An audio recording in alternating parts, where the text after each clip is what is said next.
السلام علیکم my beautiful listeners, welcome back to your own channel soul touching.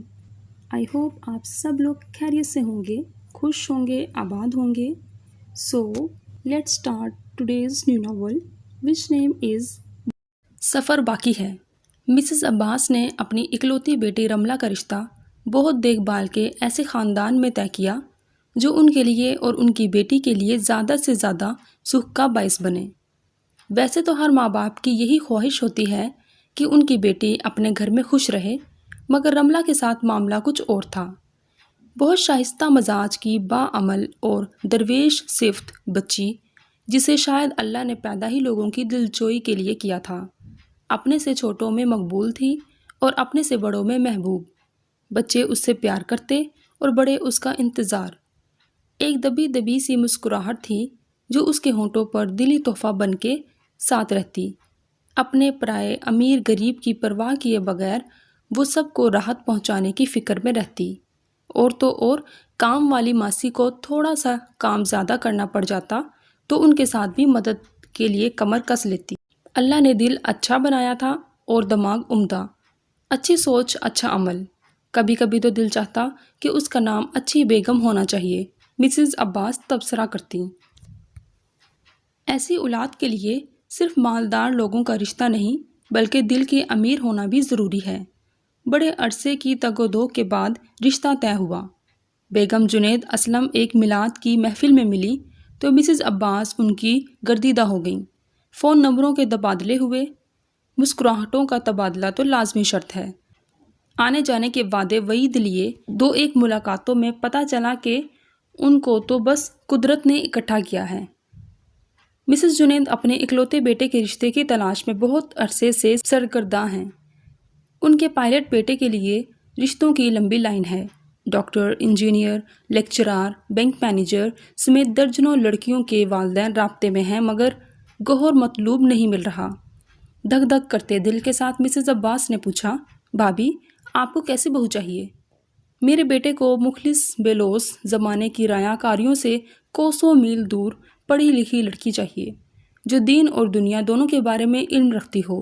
گھرانہ اور شکل صورت تو بات کی بات ہے، اصل میں میرا ذہن ذرا ہٹ کے بنا ہے۔ سارے جہاں کا درد ہمارے جگر میں ہے، کاملی شاہکار۔ مسز جنید بیٹے کی محبت میں پور پور بھیگی ہوئی تھیں۔ یہ ساری صفات اگر کسی لڑکی میں ہوں، خوش شکل بھی ہو، گھرانہ بھی اچھا ہو، لڑکی پڑھی لکھی ہو اور ساتھ میں دینی تعلیم بھی حاصل کر رہی ہو۔ مسز جنید نے بات ادھوری چھوڑی۔ بتائیے پلیز بھابی، ضرور بتائیے، مسز جنید بتابی سے بولی۔ میں اس لیے نہیں بتاؤں گی کہ رملہ میری بیٹی ہے۔ ہر ماں باپ کو ساری دنیا کے ہنر اور صفات رشتہ طے کرتے وقت اپنی اولاد میں نظر آتے ہیں۔ میں آپ کو مشورہ دوں گی کہ آپ میرے رشتہ داروں سے، اس کی کولیگ سے، میرے پڑوسیوں سے معلومات لیں۔ انہوں نے اگر تصدیق کی تو مجھے رشتہ طے کرنے میں پل بھر کی مہلت نہیں چاہیے ہوگی، انہوں نے کہا۔ مسز جنید رملہ کو دیکھ چکی تھیں۔ اس کی استاذہ اور اس کی سہیلیوں سے اس کے بارے میں پوچھا تو جواب میں وہ خوبیاں بھی سامنے آئیں جو ماں نے بھی نہیں بتائی تھیں۔ 2-2.5 ہفتوں کے اندر رشتہ بھی طے ہو گیا۔ دونوں گھرانوں میں آمد و رفت کا سلسلہ بھی شروع ہو گیا۔ دونوں طرف سے ہلکی پھلکی رسم ادا کر کے رشتہ اناؤنس کر دیا گیا۔ اگر رملہ کی تعریف میں دنیا رطب السان تھی تو اس کے ہونے والے شوہر زین کو بھی یہ کریڈٹ تھا کہ وہ بھی بڑا قابل فخر لڑکا تھا۔ منگنی کے 10-12 دن بعد روزے شروع ہو رہے تھے۔ مسز جنید رملہ کو 1-2 مرتبہ اشارتاً کہہ چکی تھیں کہ عید کی شاپنگ کے لیے میں تمہیں ساتھ لے کے جاؤں گی۔ ہر دوسرے دن دونوں گھرانوں میں مل بیٹھنے کے لیے چائے کی دعوت ہوتی۔ بالآخر رمضان سر پر آ گیا۔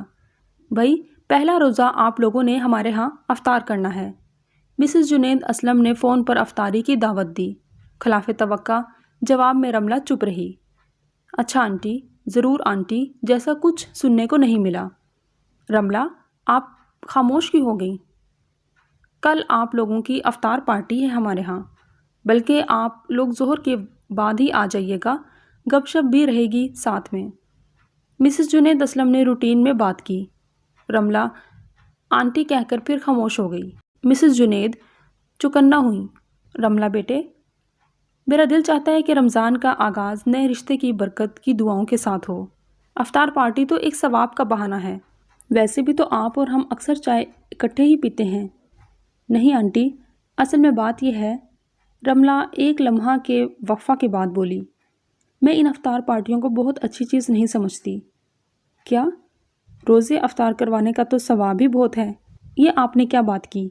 وہ حیرانی سے بولی۔ اصل میں آنٹی، ہم 5,000 روپے کا نوٹ جلا کے چائے بنائیں تو یہ بے وقوفی کی بات ہی ہے۔ 5,000 کے نوٹ سے بہت کچھ خریدا جا سکتا ہے۔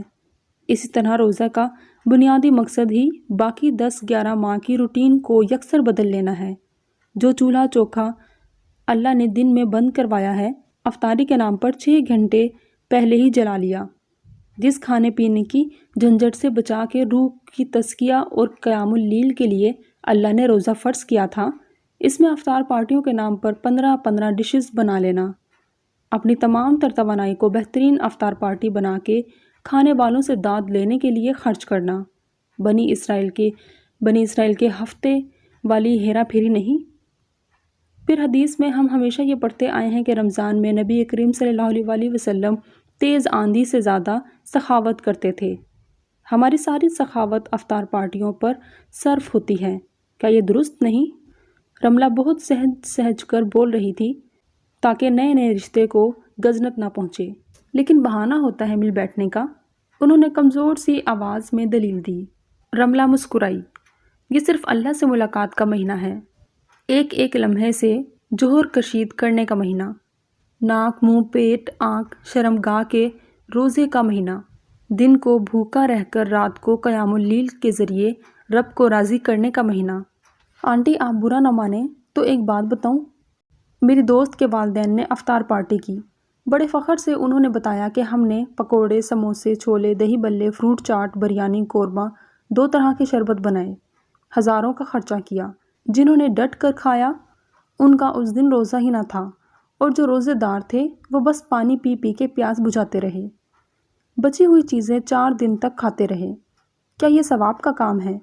اس کی بجائے ہم یہ نہیں کر سکتے کہ افطار پارٹیوں کی بجائے اتنا راشن یا اتنے پیسے کسی غریب نادار لوگوں میں بھجوا دیں، جن کا دال روٹی کا سلسلہ بامشکل چل پاتا ہے، ان کو یہ چیزیں فراہم کریں۔ ثواب تو ان کی خوشی سے مشروط ہے جو ان سے سارا سال محروم رہتے ہیں۔ ان لوگوں کو ہی افطار پارٹیوں میں مدعو کرنا جو اپنے قریبی عزیز یا دوست ہوں اچھا لگتا ہے، واقعی دل چاہتا ہے، لیکن آنٹی دن کی عبادت بھی افطار پارٹی کی تیاری میں ضائع ہو جاتی ہے۔ رات کو تراویح تو کیا نماز کی بھی ہمت نہیں رہتی۔ رملہ اب چپ ہو گئی۔ کہتے تو کسی حد تک ٹھیک ہو، مگر پچھلے سال بہت سے ایسے لوگ تھے جنہوں نے ہماری افطاری کی تھی، اس مرتبہ ہمارا ارادہ تھا ان کی کروائیں گے، ساتھ میں آپ لوگ بھی شامل ہو جاتے، مسز جنید نے وضاحت کی۔ دیکھا آپ نے آنٹی، آپ کے سوال میں ہی جواب موجود ہے، ہم لوگ افطاری اس لیے کرواتے ہیں کہ انہوں نے ہماری کی تھی، اس کا مطلب ہے افطاری لوگوں کے لیے کی جاتی ہے، ادلا بدلا ہے، یہ ثواب تو نہیں۔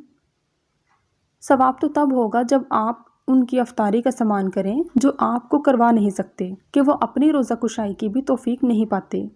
رملہ مسکرائی۔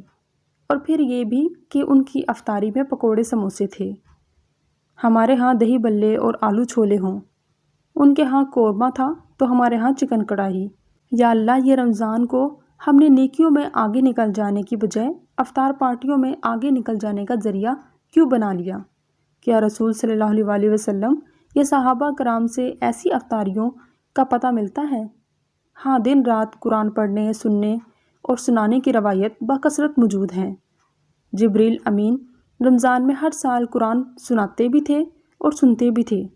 آپ اور ہم یوں ہی کریں گے، ایک دوسرے کو قرآن سنائیں، قرآن سنیں، اسی کی بات کریں، یہاں تک کہ دل، اپنا قیمتی دل جو دنیا کی چیزوں پر سارا سال مہک جاتا ہے، اس ماہ قرآن کو دے دیں، دل قرآن کو دے دیں۔